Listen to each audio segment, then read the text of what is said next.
Hi everybody, I'm Dr. Hilary DeShong. I am the manager of the Pet Lab here at Mississippi State University.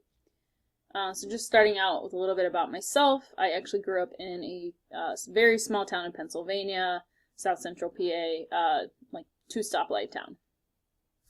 I went on to West Virginia University where I earned my bachelor's before going to Villanova University and completing an experimental master's degree. Before finally going to Oklahoma State University, where I worked with Dr. Stephanie Mullensweet studying personality pathology.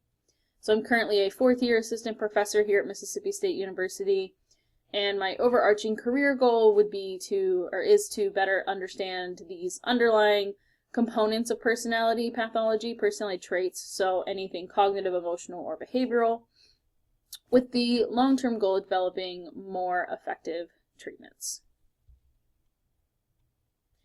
So we have a lot of different research projects going on in the lab right now. Some of these are still collecting data, others have recently finished collecting data and are moving on to the next steps of the process. So they're analyzing data, getting ready to write manuscripts, maybe in the middle of writing manuscripts. So as you can see, all of these fit under the giant umbrella of personality traits, personality pathology. But some of them are looking more at behaviors, usually maladaptive, but we also sometimes do adaptive behaviors. But things like substance use, alcohol use, non-suicidal self-injury, so self-harm, suicide risk, things like that. We also have studies that are more focused on those cognitive components, so looking at things like rumination, worry, catastrophizing, but also things like, how well can they control their thoughts? So those thought control strategies that people might be using.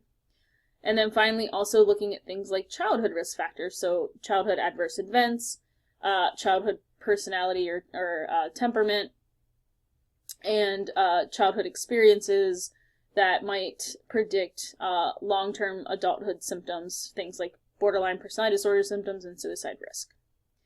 So as you can see, like I said, there's a lot of different ways that we study personality pathology in the lab, and these are just some of the current ongoing projects.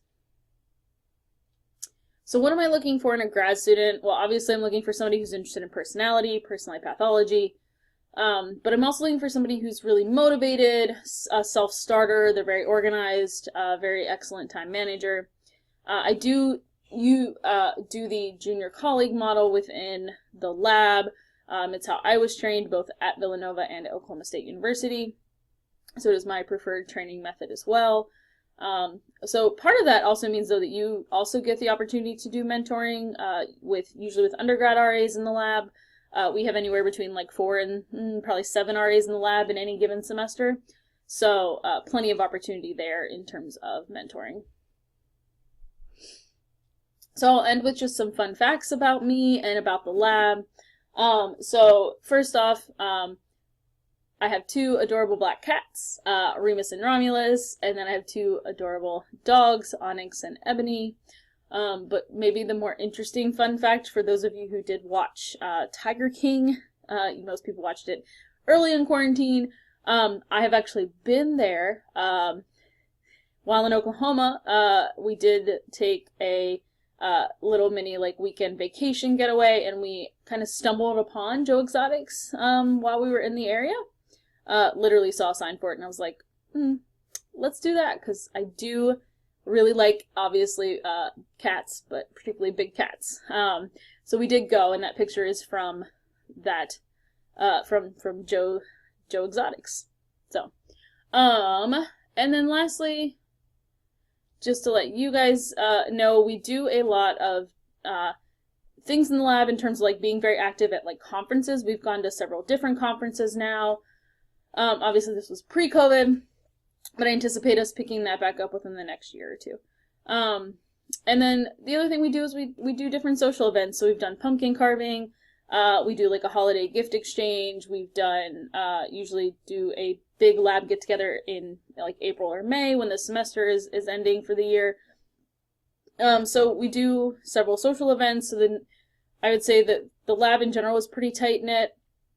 So the grad students tend to hang out a lot together.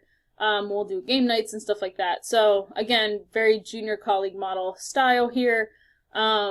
but also just being very active in research and disseminating that research is part of being an active researcher, and so we do lots of different conferences. So I hope that gave you a lot of information, gave you a snapshot of what the lab is like and what I'm like. Karen, who's pictured here, the taller one, is actually going to give you the lab tour, so look forward to that.